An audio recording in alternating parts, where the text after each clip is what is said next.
Salut tout le monde et bienvenue au premier épisode de Tire-toi une bûche. J'espère que vous allez bien. Moi, je vais très bien. Je suis vraiment content de vous présenter mon nouveau projet.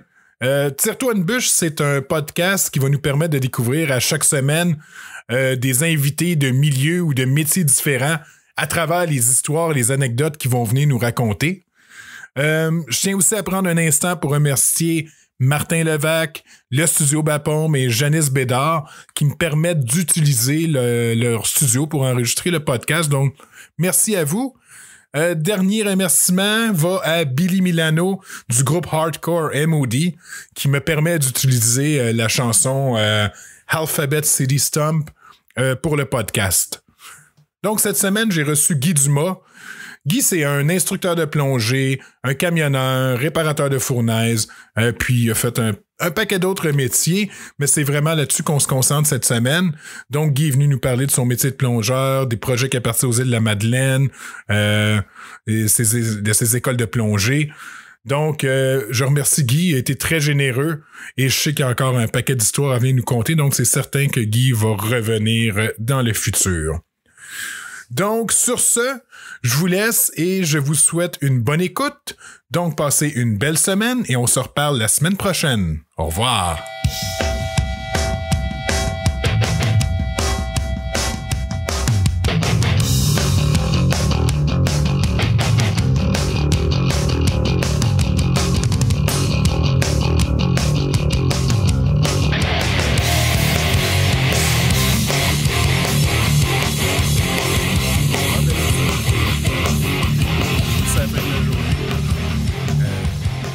Hier, on va pouvoir patiner à soir. On va patiner à soir. On va partir le chauffe-eau.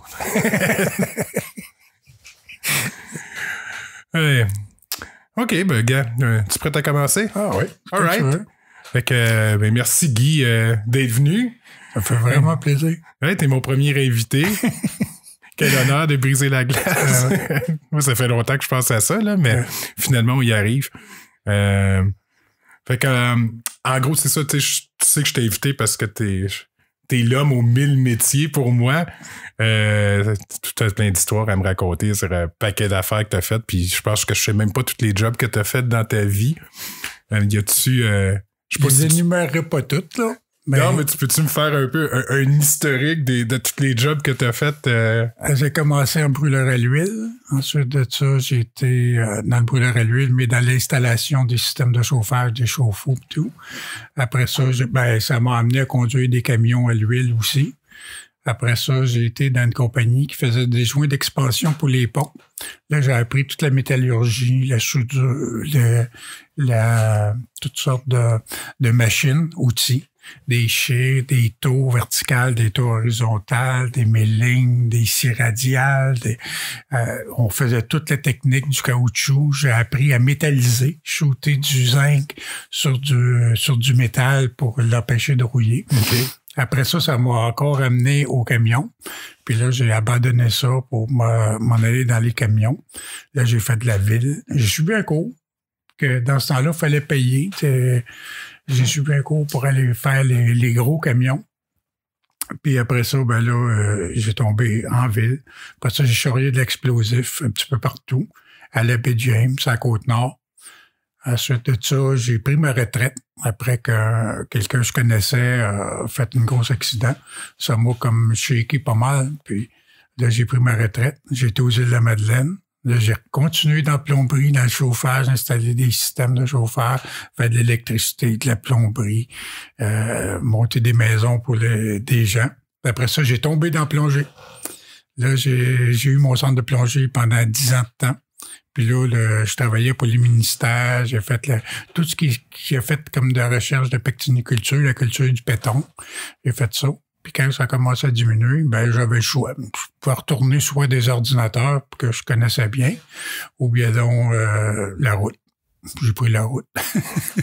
Puis 22 ans plus tard, j'étais encore sur la route. OK. Tu fais-tu encore des cours de plongée? Là, je prends ma retraite cette année. Là. OK. Ouais, j'ai pas renouvelé parce que j'avais regardé ça. J'avais eu des demandes pour faire quelques cours de rescue diver.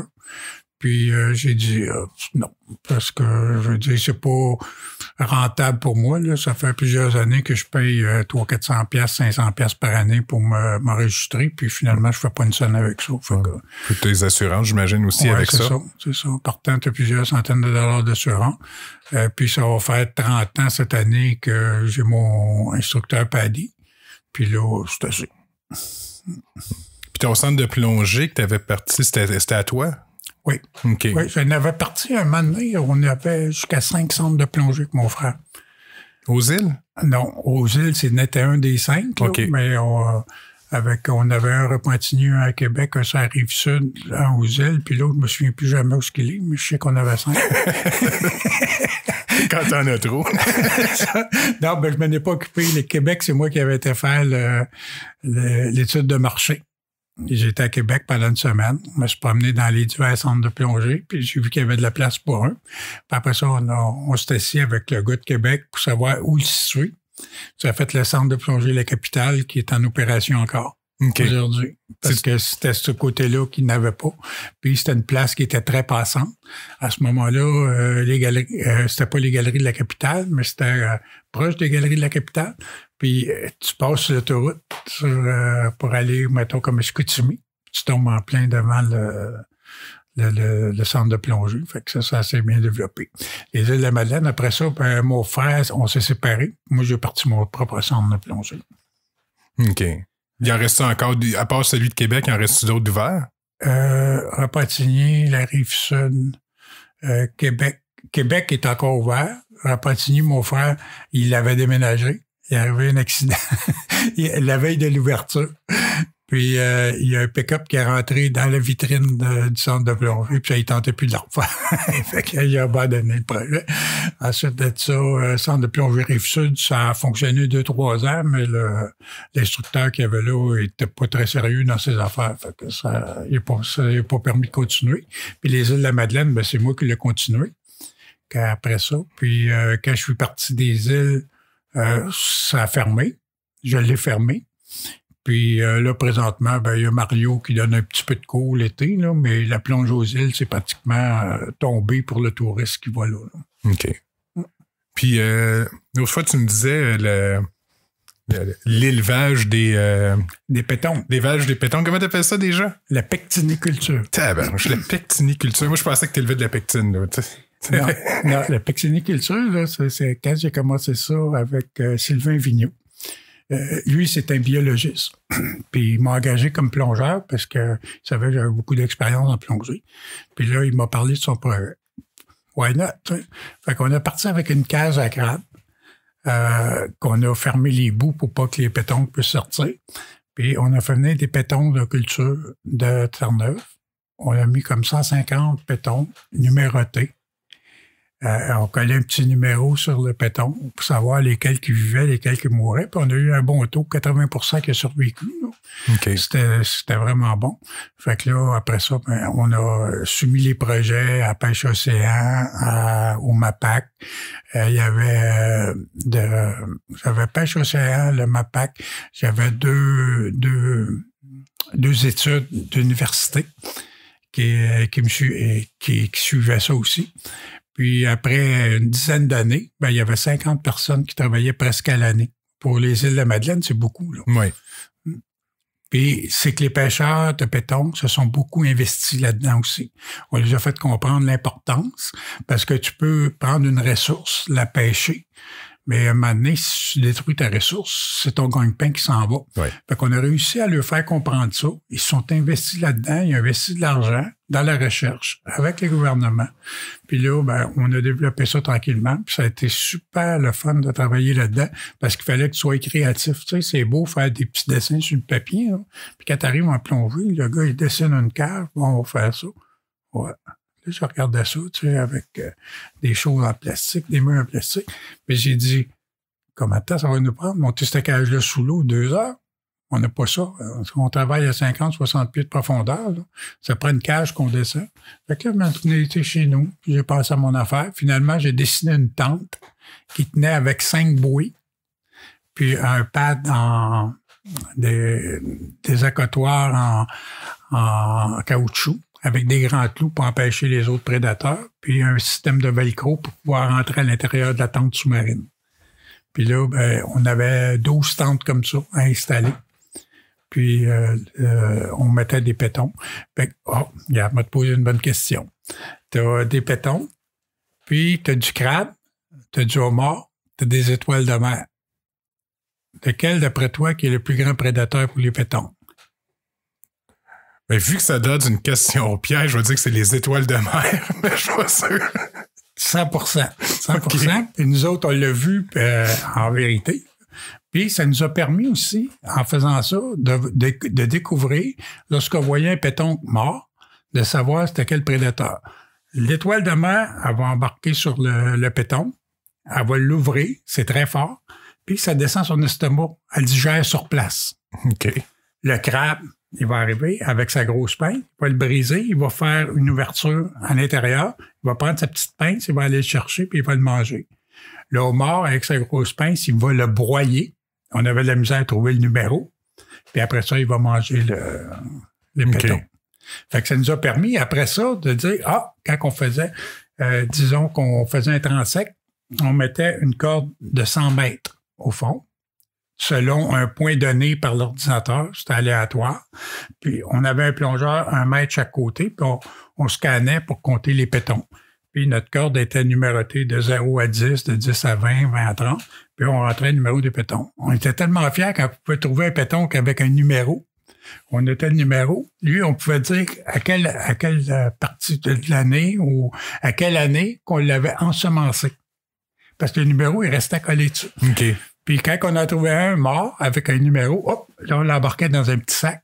Puis là, on pouvait dire, cette chose-là, il était tué par soit un homard, soit un crabe. La plupart du temps, c'était des étoiles de mer qui mangeaient le plus.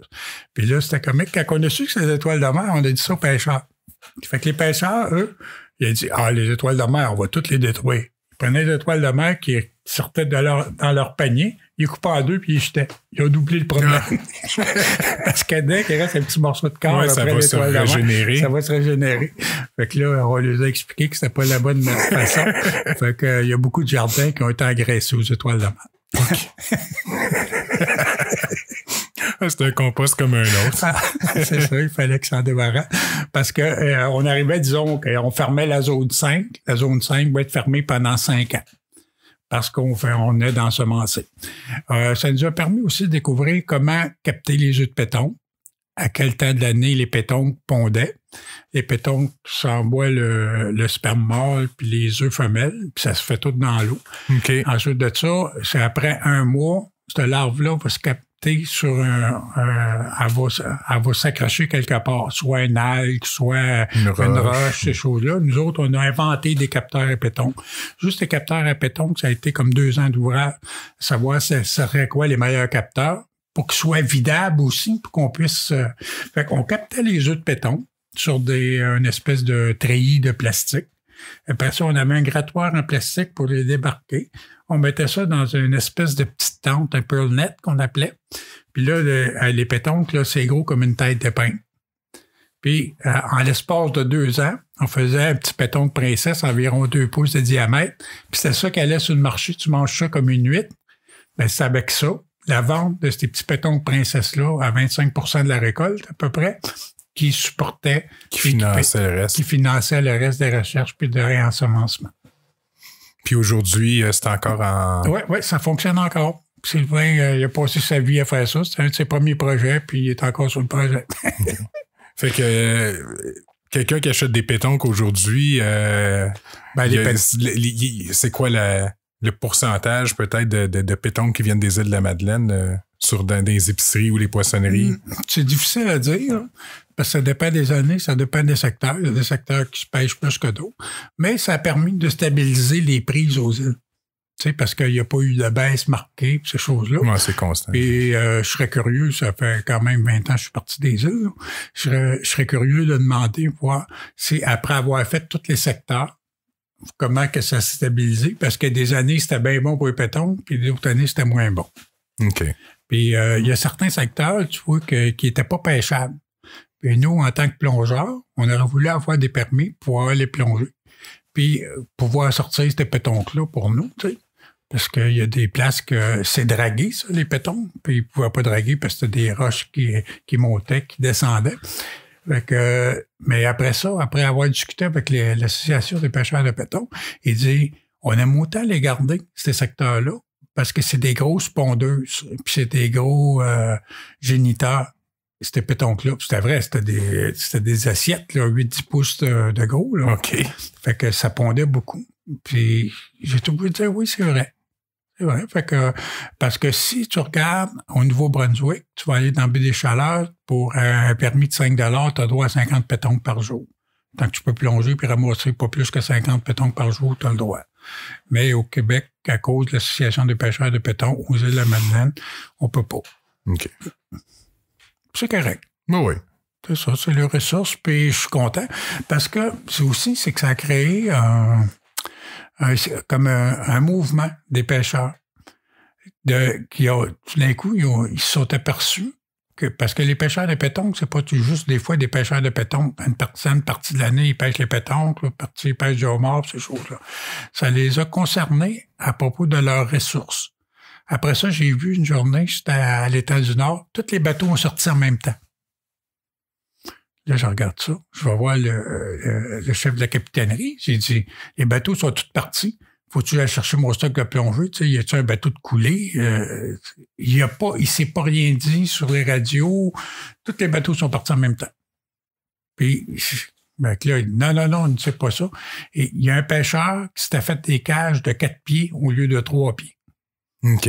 Fait qu'il savait la couleur des bouées. À la gang, ils ont tout ramassé ses cages, ils ont mis ça dans un camion, il a été porté sur son terrain. Ça, c'est pour dire, regarde, tu pêches avec des cages de 3 pieds ou tu pêches pas. Fait que c'est là qu'on s'est aperçu que les pêcheurs prenaient conscience de leurs ressources. Oui, ils ont appris parce que ils ont été chaudés aussi aux îles, là.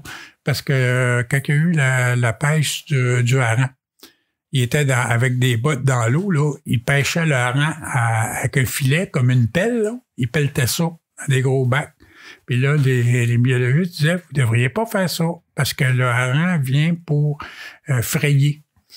Puis, ben justement, les larves d'hareng, c'est bon, puis ça se vend. La ressource a pratiquement disparu.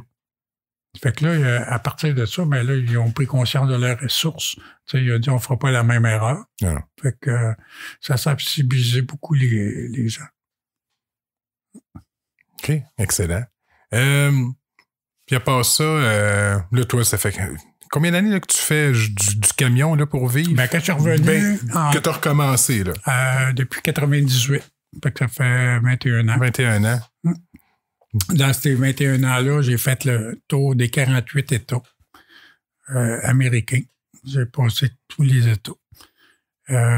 J'ai découvert des places magnifiques, des gens super le fun.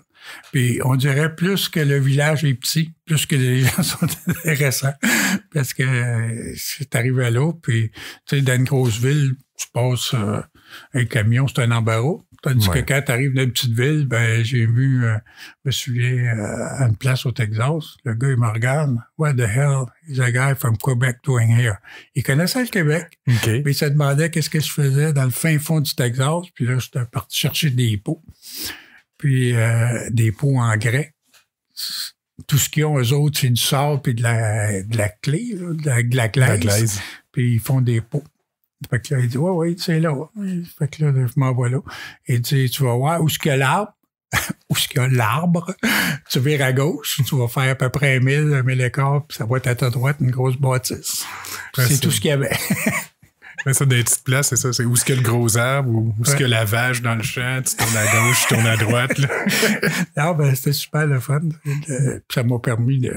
C'est ça, j'ai été dans chaque État. J'ai connu Katrina. Quand il y a eu la grosse ouragan Katrina, là, je me trouvais être... j'étais pas si au sud cette fois-là. J'étais à Shreveport, en Louisiane. Mais là, c'était écrit « Sortez-moi d'ici, ça presse ». Puis j'ai monté mon camion, j'avais été fait un si bon millage au galon parce que j'avais le vent qui me poussait dans les portes en arrière tout le temps, puis ça montait. Mais il a tombé de l'eau, Puis après ça, vu que c'était mon secteur que je faisais souvent, c'était le fun d'aller se promener par là parce que là, il n'y avait plus aucune indication pour les noms de rue. Fait que là tu prenais l'espèce de GPS qu'on avait dans ce temps-là. Tu comptais le nombre de rues, puis là, tu comptais tes roues, tu virais à gauche, t'en comptais 3 autres 4, tu revirais à gauche. Ah, ma compagnie est supposée d'être là. Et là, c'est pas écrit le nom de la compagnie. Je rentre, j'ai dit, je cherche telle compagnie. Ouais, ben, c'est ici. Ben, j'ai dit, pourquoi c'est écrit un autre nom de compagnie? Ah, notre pancarte est partie au vent, Katrina. On réussit à se débrouiller quand même. Hein? Okay. Mais ça a causé beaucoup de délits aussi, parce que le monde a tombé plus d'ouvrage, plus d'argent, ces choses-là. Fait que, un moment donné, j'avais été chargé dans une raffinerie de sucre, des poches de sucre. Puis le gars m'a fait bien avertir. Il dit, quand tu pars d'ici, là, t'arrêteras pas. Avant, au moins, que tu sois rendu sur l'autoroute. Ben, j'ai dit, oui, j'ai du fioul en masse, m'a monté 3-4 heures. Il n'y a pas un char qui peut te suivre là-dedans. Là. Parce qu'il dit, la semaine passée, il y a un truck qui est parti. On n'a plus trouvé le truck, puis on n'a plus trouvé le chauffeur.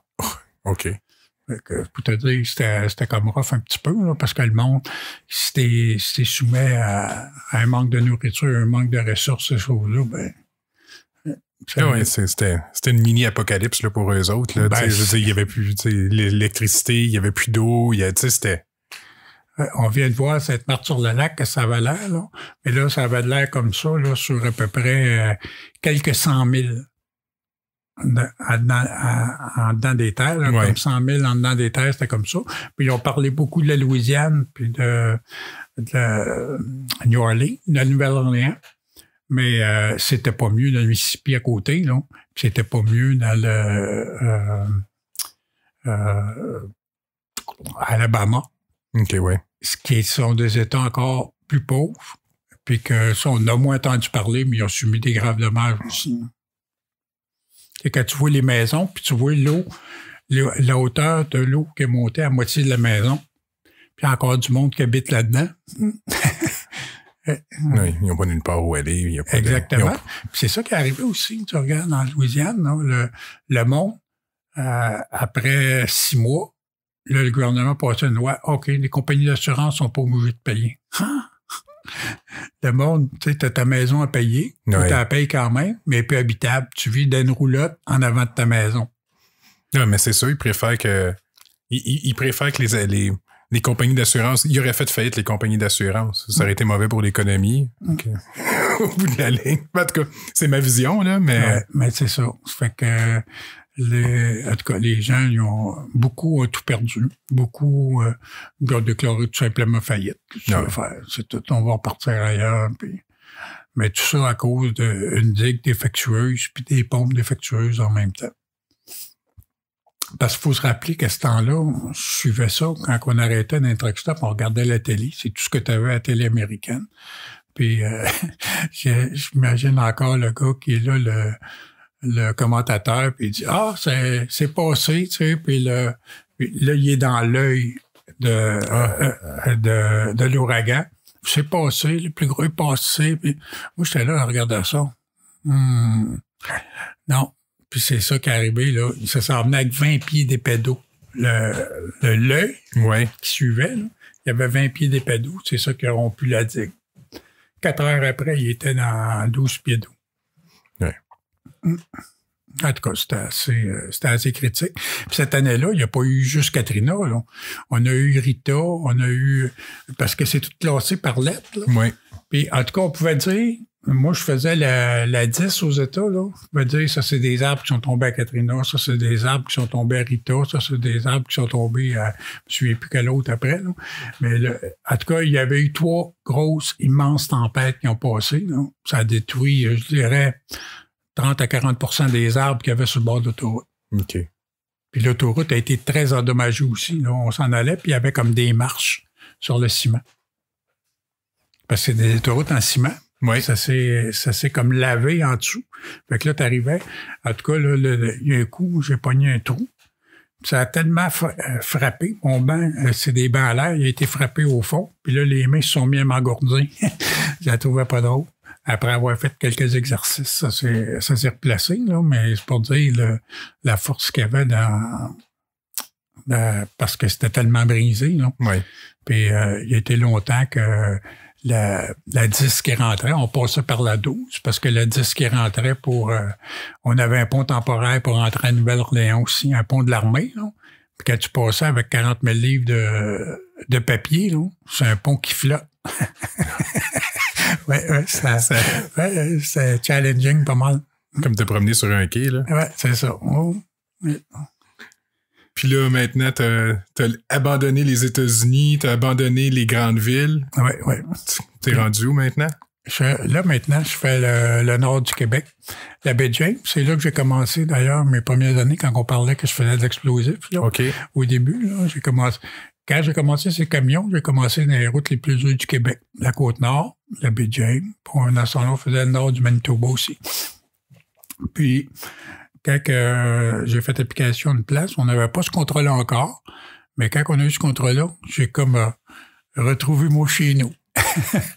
La route est aussi dure qu'elle était. Les conditions climatiques sont aussi dures qu'elles étaient.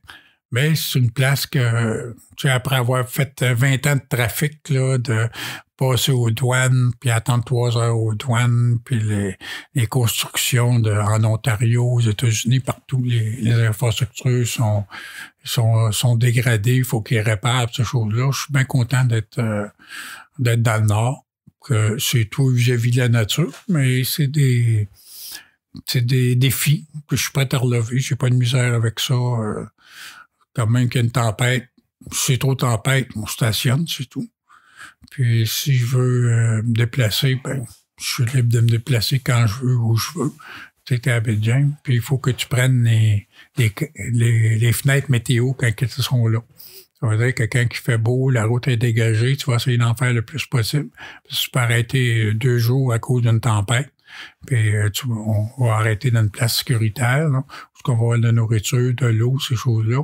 Puis là, quand on commence à avoir des rapports, des camions qui circulent, ben là, on repart. Mais là, on est le 5 mai, puis là, tu étais là cette semaine, il y a encore de la neige là-bas. Ah ouais, ben c'est ça. En fait, la semaine passée, nous, on a eu une bonne tempête. Il est tombé à des places 10, à des places 20, à des places 30 cm de neige. Puis c'est pas la même neige qu'en hiver. Parce que la saison t'a avancé. Puis là, ça tombe une grosse neige mouilleuse, très glissante, très pesante. Puis les routes ont commencé à dégeler. Donc, ça fait que le fond de la route est moins dur. Donc, il faut faire très attention. Puis il m'est arrivé une aventure cette semaine parce que vu qu'on roule comme ça, la neige, c'est un petit peu comme le neige mouillée avec la terre puis tout. Bon, ben, ça a gelé dans les freins. Les freins ont gelé. J'en ai dégelé un. Il y en a un autre qui a gelé pendant que j'étais sur la route. Puis je pouvais pas voir parce qu'il y avait encore de la poudrerie. Fait que ça faisait de la poudrerie derrière mon camion. Puis il y a une des roues qui a pris en feu. Fait que là, ben, t'es pris avec une roue en feu. En plein milieu du bois. En plein milieu du bois. Ben, il y avait une petite rivière là, mais je veux dire, les chalets sont inhabités encore. Fait que là, je regardais ça. Bon, j'ai dit, on va sauver la remorque. Fait que là, j'ai dépiné, comme on dit. J'ai avancé mon camion. Là, j'ai vidé l'instincteur. Ça n'a pas fait grand-chose. Il est arrivé un autre camion. Il a vidé son instincteur. Ça n'a pas fait grand-chose. Fait que là, ouais. Fait que là, je commençais à sortir du stock de mon camion, puis je pensais bien qu'il allait passer. Puis l'autre il a une idée de génie. Il dit, si on creuserait le truck dans le banc de neige, le banc de neige était un petit peu plus bas, là, mais parce que la neige est quand même fondue, mais il y avait de la neige dans le fossé. Oui, c'est une bonne idée, ça. J'ai sauté dans le camion, puis j'allais reculer tranquillement. Là, j'ai laissé les roues tourner dans le vide, aller jusqu'à temps que ça refroidisse assez la roue, que le feu s'éteigne. Puis j'ai tout laissé ça là parce que là, je n'étais plus capable de le sortir. Ah non. Puis j'ai retourné le surlendemain avec un de mes copains. Puis là, c'est là que tu vois la débrouillarder. De sortir le camion, réparer la mécanique, repiner le trailer puis descendre ça avec une roue de fortune, avec des hausses de coupé, TP, avec des tie wraps dessus. Puis on a réussi à ramener le camion au Matagami. Ouais, mais quand tu es dans des conditions de même, tu n'as pas le choix de te débrouiller. Tu n'as pas personne, il n'y a pas de police, il n'y a pas de pompiers. Il y avait des pompiers. Tu sais, un moment donné, il a arrêté un Indien qui avait un téléphone cellulaire. Il fait, tu t'appelles les pompiers? Ben, j'ai dit, les pompiers, oui, c'est où? Ils sont à Némisco, c'est à 2h30 d'ici à peu près. Ben, j'ai dit, il faut trouver un autre moyen, parce que dans 2h30, ils vont venir, ils vont arroser un tas de fer à terre. Non? Ça va être fini. Là. Fait que c'est là qu'on a pris d'autres moyens. J'imagine que ton boss doit être fier que tu aies sauvé son camion. Oui. C'est quand même des gros frais, là. Je veux dire, il faut réaliser, mais juste aller chercher ça en remorqueuse qui était à 400 km. On était à 306 km. La remorqueuse, à part 200 km au sud de Matagami. Ça fait 500 km de remorqueuse. Ouais. À aller là, on parle des frais d'au moins 10 000 $. Fait qu'on l'a descendu pour une coupe de sang. Fait que c'est correct. Non, c'est ça. Puis tu regardes de toute façon au bout de la ligne. Mettons que tu aurais laissé brûler le camion. C'est sûr que vous avez des assurances, là, mais. Ou je sais même pas. Je sais qu'il y a certaines compagnies qui ont peut-être. Qui s'assurent eux-mêmes, là. Non, ben nous, on a une assurance, mais on a une cible d'environ 50 000 $. Fait que ça se rend pas à 50 000 $, c'est la compagnie qui l'absorbe. Oui. Puis dans des zones comme ça, on veut dire, qu'est-ce qu'on fait là? Tout le monde tu prends des gros risques quand t'es rendu dans des coins comme ça. Là. C'est que dès qu'il arrive de quoi, cette année, on a eu deux malheureux accidents. Là. Il y en a un qui a vraiment détruit le camion. L'autre, c'est juste couché. Mais juste couché sur le bord du fossé, ça a coûté quand même 65 000 $. En frais de réparation, puis en frais pour le remettre debout. Puis, la remorque qui est venue chercher ça, sortir ça, vider ça, les dommages qu'il y a eu sur la remorque, les dommages qu'il y a eu sur le camion. Le matériel que vous transportiez aussi, j'imagine. Ben ça, disons que le ciment, c'est pas qui coûte plus cher à transporter qu'il coûte à fabriquer, je pense. OK. C'est pas je sais pas vraiment le prix d'un voyage de ciment. Mais en tout cas, c'est pas la mécanique, puis ça vaut plus cher que ce qu'on transporte. Ah oui, OK. Puis c'est toujours le danger aussi. C'est le danger du personnel. Parce que comme l'accident, le deuxième accident, le gars, il a détruit son camion. Pendant qu'il était dans les vapes, couché dans son camion, il y a un pick-up qui est rentré dans la carcasse du camion. Là, il a réussi à sortir du camion. Puis le pick-up qui est rentré dans la carcasse, c'était le gérant puis son frère du 381, notre relais où ce qu'on arrête. Puis ça a pris 3h30 avant qu'il arrive un autre véhicule. 3h30. À moins 40. Ah. Fait que là, qu'est-ce qu'ils ont fait? Ils ont tout brûlé l'intérieur du camion. Pour se réchauffer. Il était scrap. Fait que là, ils ont embarqué, ils ont défait l'intérieur, ils sont allumés un feu pour se réchauffer parce que le pick-up, il marchait plus.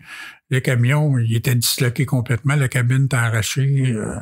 La remorque a continué. La carcasse du camion, le frame puis le moteur était viré à l'envers sur le bord du chemin. Puis le pick-up était rentré là-dedans. Le passager du pick-up, il avait des coupeurs à la main. Puis mon copain qui est vraiment beau body, quand on travaille à Baie-James, qui fait vraiment froid, quand il fait plus froid que moins 25, on travaille en équipe de 2 camions qui suivent. Okay. Comme ça, s'il y en a un qui a un problème mécanique ou un accident, on sait quoi, là, on peut s'aider. Ah oui. Mais là, moi, j'étais parti en vacances pendant ce temps-là. Ben, ouf, quand j'ai vu ça. Puis mon copain me disait, ouais, il dit, c'est une survie à l'accident. Puis s'il aurait été sans connaissance, il serait mort lui dans son camion. Fait que ça a soumis beaucoup de questions. J'ai eu des nouvelles cette semaine qu'on va avoir une ambulance au 381. Comme là, s'il y aurait eu une ambulance 381, dans 1 heure, il y aurait eu une ambulance là. Il aurait été à chaleur, puis il aurait commencé. Mais là, ça a pris comme 5 heures avant que l'ambulance arrive. Un coup qu'ils ont eu ça. Fait que l'accident est arrivé à 5h30, l'ambulance est arrivée à 12h30. Ça prendrait un système comme, tu sais, moi, dans mon auto, j'ai un OnStar. Tu sais, je veux dire, si j'ai un accident, s'il y a quoi que ce soit, tout de suite, tu sais, ils le savent. Il y a quelqu'un qui le sait, puis peut essayer. Est-ce que vos camions sont géolocalisés? Ils sont géolocalisés, mais par un système comme le téléphone cellulaire. Là, ça, c'est une affaire. Ils vont nous mettre sur les satellites. Puis moi, déjà, je l'avais dans mon camion. Je suis muni d'un Gen Spot, là. Spot 3G. Okay. C'est comme un communicateur qui va avec les satellites. Puis si il m'arrive un accident comme ça, je l'ai situé juste au-dessus de ma tête. Comme ça, même si le camion est sur le côté, je vais être bon pour l'attraper. Là, je rouvre une petite fenêtre, puis je pèse SOS. Puis je le teste de temps en temps avec ma conjointe, puis je pèse dessus pour voir, puis je m'envoie quand même un email pour voir si ça fonctionne. À date, ça fonctionne partout. OK. Mais c'est ça, là, on va demander à avoir un autre service aussi. C'est d'être membre du service d'hélicoptère. Comme ça, s'il arrive un gros accident comme ça, tu as droit, ça coûte pas vraiment cher par année. Puis l'hélicoptère peut venir te chercher. Si t'es blessé. Oui, mais vous n'avez pas le choix. Vous êtes seul en plein milieu de nulle part. Puis comme tu dis, ça peut prendre des heures et des heures avant que quelqu'un repasse sur cette route-là. C'est votre vie qui est en jeu. Parce que mon chum, tu vois, il y a eu une commotion. Mais s'il aurait resté sans connaissance dans le camion à cause de sa commotion, il serait mort gelé. Puis si les autres ne seraient pas arrivés. Ouais. Si les autres n'avaient pas eu le malheur de faire un accident. Ben là, il aurait arrêté. Non, il aurait ramassé, mais s'il n'avait pas été là, il serait probablement mort. Non, mais c'est pour dire les conditions qu'il y avait. Là. Tu vois pas un camion qui est dans le champ. En face de toi. Puis tu rentres dans la carcasse. Là. C'est-à-dire que lui, quand il est arrivé, là, il y avait juste une lame de neige, puis on est chargé quand même assez pesant. C'est ça qui a causé l'accident. Là. Le camion il est parti en portefeuille, puis c'était fait. Là. Il n'a pas su ce qui est arrivé. Non. Ça a fait poum, clang, il était en l'envers. Et voilà. Mais c'est ça qui est danger de travailler dans des régions nordiques parce que tu es loin de tout. Il fait super froid. Tu sais, quand même qu'il arrive n'importe quoi, c'est le système D. Débrouille-toi parce que sinon, tu vas y rester. Ah ouais. Puis c'est pour ça qu'il faut être extrêmement prudent. Parce que quand tu regardes ces conditions-là, je veux dire, un camion brûlé, je suis pas le seul qui a brûlé cette année. Les accidents, on n'est pas les seuls accidentés. Fait que la Société de développement de la baie-de-James va être obligée déjà, vu que c'était le gérant du SOA 81, là, ça a mis le doigt sur le bobo, mais gros. Eux autres, ils vont tous avoir des téléphones satellites. Nous autres aussi, on a demandé d'avoir des téléphones satellites au moins l'hiver. Parce que quand il arrive une condition comme ça, là, on aurait sauvé 3 heures. Vous avez plus de CB? Ben, le CB, c'est bon, mais on a même des FM. Un CB, ça fait 3-4 km. Un FM, ça fait 25-30 km. OK. Puis, on peut se relayer. Souvent, qu'on va faire un relais, tu vas rejoindre quelqu'un qui est en avant de toi, mais on envoie demande à Stéphane par un autre, puis un autre, tu sais, qui savent qu'il est en avant. Il va relayer ton message pour parler à Stéphane. Stéphane va te répondre par les deux autres. On fait ça des fois. Mais il faut dire, dans le cas d'un accident comme ça, là, c'était une journée de tempête. Puis l'autre point aussi, c'est que lui, il ne savait pas, il a couché à moitié chemin, mais le chemin il a été fermé pendant ce temps-là. Ah. Fait qu'il n'y a pas eu de dégagement de route. Il attendait, il partait le matin, là, à 7 heures. Mais, en tout cas, fait qu'il y a des facteurs. Fait que pour toi, c'est quoi qui est plus dangereux, être chauffeur ou être plongeur? C'est une bonne question, ça. Je pense qu'autant un que l'autre, c'est tous des risques calculés. OK? Tu regardes les sources de risques, tu essaies de les examiner, tu essaies de passer. Autant à plonger, tu sais, je veux dire, ça va être ta préparation. Ben, dans le camion, c'est la même chose aussi. Tu vas faire une bonne inspection de ton camion, être sûr qu'il n'y a rien de brisé, qu'il n'y a rien de lousse, les freins, les boyaux pour les freins, les boyaux d'air, ces choses-là, parce que tu veux pas être arrêté nulle part. Fait que l'inspection, il faut que ce soit majeur. La même chose en plongée. Je veux dire, avant de sauter à l'eau, tu vas être sûr que ton stock fonctionne bien. Tu vas faire tu sais, t'es plongeur. Oui. Tu vas faire une bonne inspection de ton équipement. Tout est dans la préparation. C'est la même chose les uns les autres. Si j'ai peur, non. J'ai une crainte. c'est ça probablement qui me garde en vie, parce que quand tu vois la tempête, ça fait là, tu évalues.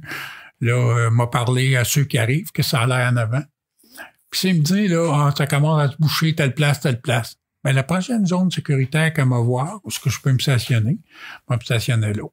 Dans mon camion, j'ai de quoi manger, j'ai de quoi boire, j'ai de la chaleur. Mon camion est quand même en bonne condition. Puis dans des cas comme ça, ben, je l'éteins pas. Je ne mettrai pas juste mon heater, me laisser marcher le moteur comme fou, là, puis pour me réchauffer. Puis je me repartis quand je serai sûr qu'en avant, les conditions sont bonnes. Parce que c'est pas utile de s'en aller puis rentrer le truck dans un banc de neige qui est sur la route. T'es là, puis là, il peut arriver un autre camion te tamponner. Fait que je pense qu'autant dans la plongée que dans le camion, c'est de la préparation puis essayer de voir où sont les risques puis les contrer. Tu sais c'est quoi le risque? Ouais. Ben là, faut pas exprès pour aller te mettre dedans. De la préparation, puis comme tu dis, j'imagine aussi le fait de toujours avoir une petite crainte, ça te garde allumé pour prévoir ce qui va arriver. Je pense que dans n'importe quoi... On peut pas prévoir l'impossible. Moi, ce que j'aime d'être dans le Nord, c'est que quand tu es sur la route, mettons, tu es à 401, tu vas faire 401. Oui, OK. Trop souvent. Oui, mais c'est ça. Il y a beaucoup de véhicules d'affaires là. Puis ça, là, c'est toutes des choses à côté que tu peux pas prévoir. Le gars qui est en face, qui s'en va, qui fait une crise de cœur ou qui est chaud, d'affaires-là, qui vient, puis il traverse l'autre bord, puis il en tue un autre l'autre bord, tu peux pas prévoir ça. Disons que nous autres, ces risques-là, c'est limité. Nous autres, nos risques, c'est le facteur de nature, de la route, qui est pas en bonne condition, ton camion, c'est pas les mêmes risques. Mais il faut les évaluer. Puis moi, on m'a dit, j'aime autant évaluer ces petits risques-là que la 401 à cette heure, ça me tente plus vraiment pas de la faire. De passer les douanes à m'en aller aux États-Unis, que le monde, ils se mettent des panneaux publicitaires. Tu sais, si vous faites frapper par un camion, vous venez tomber de millionnaire. Fait qu'ils veulent tous tomber millionnaires. Fait qu'ils essaient de se faire frapper par un camion. Ça veut dire, je l'ai vécu, moi, on appelle ça des brake checks. Tu sais, le gars, il coupe mon camion, puis il sac les breaks dans la face. Il sac les breaks dans la face, tu le frappes. Ben, c'est pour ça que je m'étais muni, moi, des caméras, là, pour montrer, tu sais, si jamais par malheur, j'en frappais un, mais je veux dire, au moins, ça, je n'ai pas ça, là-bas. Non. C'est la paix. Puis, ce que j'aime aussi, là, c'est la nature. Tu sais, tu vois un orignal, là, les ours sont à la veille de sortir, les petits renards, les loups.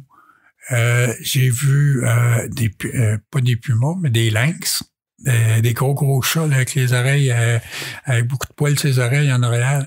Ah, c'est magnifique. Tu sais, quand tu vois une affaire dans un, la journée est faite, non. Mais c'est-tu un problème sur la route? Y a-tu beaucoup ou bien faut que tu te méfies. Ouais. Faut que tu te méfies parce que c'est que les routes sont pas droites. On s'imagine une belle grande route droite qui s'en va à Beijing, là, tu sais, c'est tout sinueux. Ça descend, ça monte, non? Sauf quand on arrive dans le bout de la mine, parce que c'est tout comme des petites montagnes entourées de lacs. Là. Mais la grande route, il n'y a pas grand côte, mais c'est très sinueux, parce qu'on connaît nos lacs. Au Québec, c'est plein de lacs.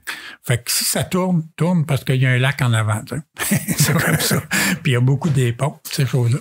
Puis je me souviens coup, je m'en viens, puis au 8, en montant à la mine, on sait tout ce qui sont nos plans. J'arrive, puis je m'en viens pas vite parce que le pont, c'est 10 km/h. Puis il va pas plus vite que 10 km/h parce que des fois, le pont, il travaille. On est chargé bien pesant, donc le pont travaille beaucoup. Je sors du pont. Il y a une mère orignale avec ses deux petits qui sont dans le milieu du chemin.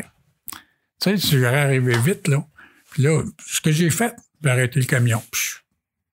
Puis là, j'ai regardé. Tu sais, t'es là, ben, tu regardes, on s'en va tranquillement, puis d'un coup, là, les pouces, puis le temps que je sorte mon téléphone, prendre des photos, ben, elle avait fait une couple de 100 mètres, puis moi, je voulais pas qu'elle se sente menacée par le camion, donc je t'arrêtais là. Je regardais aller, ils ont descendu dans le fossé, ils sont partis pour le lac. C'était beau. Des ours, c'est comme il y en a un qui m'a fait rire. Tu sais, il est là, puis il sort du bois devant mon camion. Mais c'est comme ça, on va vraiment pas vite parce que c'est des routes de bois, des routes de terre. Ça fait que je le vois. Fait que là, il se tourne, puis il voit le camion arriver, mais il court dans le même sens que le camion. Fait que là, j'arrête presque. Puis là, il est là. Il est encore là. Puis là, il court. Puis là, il est encore là. Oh, je prends pas de chance. Et il a pris le fossé en courant. Puis là, je l'ai vu descendre la côte en roulant. Tu sais, je t'aurais pas fait mal. Là. Mais je pense qu'ils ont peur des véhicules parce que les Indiens, souvent, vont les tirer à partir d'un véhicule. OK. Les Autochtones qui sont là-bas, ils ont tout le temps fusé, ces choses-là. S'ils voient de quoi, un loup, ils m'ont dit que ça lui donnait jusqu'à 1500 $. La peau du loup tannée, puis tout, là. Puis là, puis je pense qu'ils ont même un prix pour, je sais pas combien de centaines de dollars juste pour tuer un loup, là, parce que c'est des prédateurs, mais c'est tellement beau, ça. On pense, je pensais, moi, qu'un loup, c'était la grosseur d'un gros chien. Celui-là que j'ai vu, là, il était de la hauteur de mon pare-choc en avant, là, puis il devait être avec la tête 4 pieds de haut. OK. Puis un gros coup, là, un double chien, là, un gros chien policier, là, en double. En largeur, puis tu regardes les pistes de ça, là, c'est plus gros que ma main, là. C'est beau à voir. Là. C'est pas les loups du zoo de Granby, là. Non, c'est vraiment lui, ça devait être le chef des loups, là, en tout cas, c'est impressionnant. Je l'ai posé, là, mais c'est comme ça, il courait, mais j'ai arrêté, je l'ai laissé courir. Puis le temps, il avait fait encore un petit bout, là, mais en tout cas, mais c'était beau, un beau loup gris. Mais il faut faire attention aussi, quand on est dans le bois de la mine, on voit toutes sortes de choses. À cette heure, on a appris à pas dire qu'est-ce qu'on voyait, parce que quand on dit, on a vu un loup. Ah ouais? Puis les Autochtones, c'est où? Hein? Ouais, OK, je te souviens pas de dire, parce que... Mais ils ont-tu un problème de surpopulation de loups là-bas? Non, c'est juste le pas du gain, je pense. OK. Comme cette année, il y avait 3-4 renards là, qui se tenaient dans le bois de la guérite de sécurité avant d'arriver à la mine. Puis quand il y a un Autochtone en particulier, c'est un grand chasseur, le fils du chef. Puis lui, tout ce qui passe, il le prend. Il est passé, puis il y avait 6 renards d'accrochés devant sa porte, des pots de renard. OK, non, on verra pas de renard pour un bout. C'est facile, pourquoi? Ils s'en vont sur la route, ils voient des pistes. Ils arrêtent le motoneige ou le cateau, puis ils suivent les pistes. Et voilà. Ah oui. On avait 2 beaux loups aussi. On passe sur un barrage à une place, là. Puis il y en a 2 qui se tenaient là. J'ai vu les 2 un coup, là. Puis ils se tenaient sur la pointe de terre qu'il y a entre le barrage puis le dévidoir du réservoir. Puis ils se tenaient là. Puis c'était une belle place à regarder parce que tu vois les 2 eaux qui se rencontrent au bout, ça fait un gros bouillon. Puis il regarde ça. Il est assis, puis il regarde ça. Puis quand ils nous entendent venir, c'est que moi, je vais vraiment pas vite parce que quand ils entendent venir des camions, ils s'en vont. Ah oui, ils sautent. Ouais, ils sautent, puis ils s'en vont. Moi, ils me laissent approcher. Puis ça arrivait, mes chums, il était arrêté l'autre côté du barrage, il y a une place qu'on peut stationner. Là. Puis il a décidé de se faire un café, puis de se faire des doses. Il se lève, c'est un camion, le loup il est assis à terre, puis il regarde le camion. Il s'attendait d'avoir de la nourriture. Okay. Probablement qu'il y a d'autres camionneurs qui lui pitchaient chaud. Moi, mon copain, dans ce bout-là, c'est un gros corbeau. J'arrête là, puis je jette une bâton. Fait qu'à cette heure, quand il voit un camion bleu qui arrête là, tu vois, mon corbeau. Le corbeau s'en vient. Ouais. Puis l'autre jour, j'étais en arrière, j'étais en train de me préparer un café. Il s'est tanné d'attendre, il saute à terre. Là. Puis là, il s'est tanné d'attendre, fait qu'il a monté sur le hood, puis il regardait dans le camion. Mon snack. Ça s'en vient-tu de la bâton? C'est pas long, là, les nerfs. Ouais, puis le service qu'on avait. C'est un petit peu ça. Mais ça, c'est rendu mon copain. Quand il voit que j'arrête, là, tu dois arriver. Là. Puis c'est pas des petites corneilles d'ici, là, c'est du corbeau. À Dater, c'est vrai qu'il fait presque 18 pouces. Ben, j'ai déjà vu un gars, il revenait du Nord. Il roulait en Mazda 3. Il a frappé un corbeau, hein, plus de windshield, là. Non. Et son windshield, il pouvait même plus rouler parce qu'il voyait rien à travers son windshield, ça l'a carrément détruit. L'envergure? D'envergure, là, ça doit avoir au moins 3 pieds. Au moins. Ça, c'est sans éclairer. T'as bien 4, t'as bien 5, là, parce que c'est super gros. Puis à la mine, où on vide notre ciment, là, aussi, il y a des bennes à déchets qui sont un petit peu plus loin, là.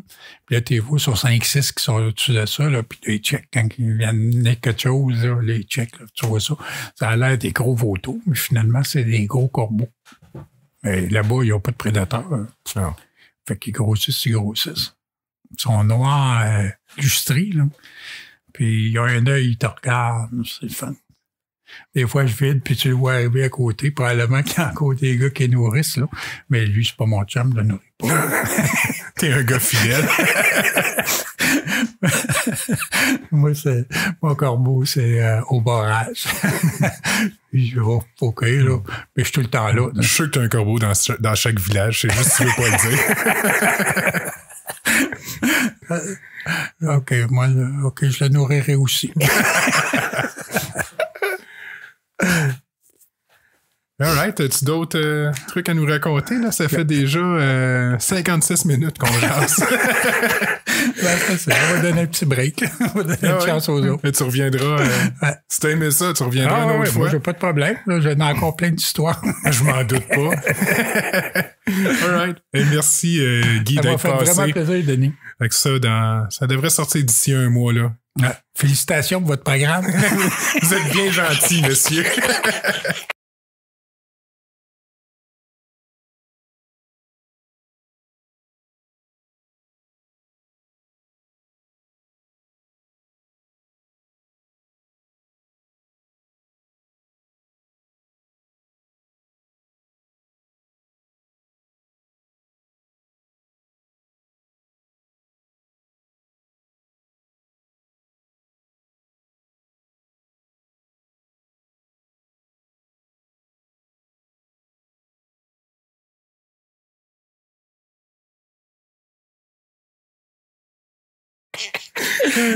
Bye.